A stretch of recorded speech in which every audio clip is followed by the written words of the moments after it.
সম্মানিত দর্শকবৃন্দ, আপনারা হয়তো ইতোমধ্যেই জেনে গেছেন যে নির্বাচন কমিশনের নতুন বিজ্ঞপ্তি অনুযায়ী মাধ্যমিক বা দশম শ্রেণীর ফাইনাল পরীক্ষার অ্যাডমিট কার্ড এখন থেকে আর ভোটার তালিকা সংশোধনের শুনানিতে বৈধ নথি হিসাবে গ্রহণ করা হবে না।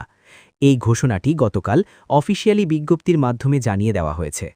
কিন্তু প্রশ্ন হল, যারা ইতিমধ্যেই শুনানিতে মাধ্যমিকের অ্যাডমিট কার্ড জমা দিয়েছেন তাদের কি হবে?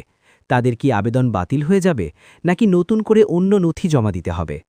আপনারা জানেন যে ভোটার তালিকা সংশোধনের এই প্রক্রিয়া শুরু হওয়ার পর থেকেই নির্বাচন কমিশন একের পর এক নতুন নিয়ম আনছে।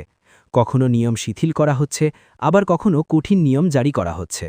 এই ঘন ঘন নিয়মের পরিবর্তনে ভোটারদের মধ্যে এক প্রকার বিভ্রান্তি সৃষ্টি হয়েছে এবং অনেকেই চরম হয়রানি হচ্ছে।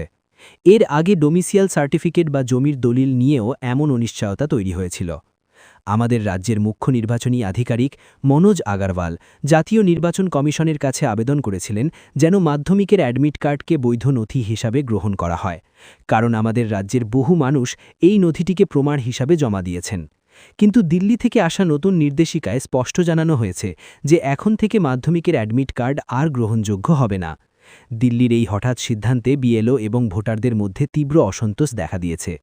কমিশন আগে ভোটার হবার জন্য ১৩টি নথির কথা বললেও সেখানে মাধ্যমিকের অ্যাডমিট কার্ড ছিল না। তবে স্থানীয় স্তরে এটি গ্রহণযোগ্য হবে এমন ইঙ্গিত পেয়ে লক্ষ লক্ষ ভোটার ইতিমধ্যেই এই নথি জমা দিয়েছেন। এখন দিল্লি থেকে নোটিশ আসায় তাদের আবেদন ঝুলে যাওয়ার উপক্রম হয়েছে।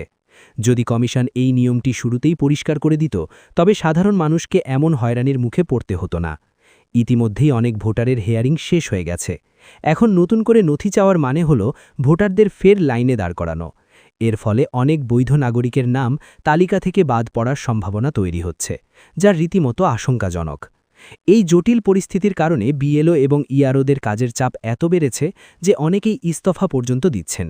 অন্যদিকে ভোটাররা যে বড়সড় বিপদে পড়তে চলেছেন তা এখন স্পষ্ট।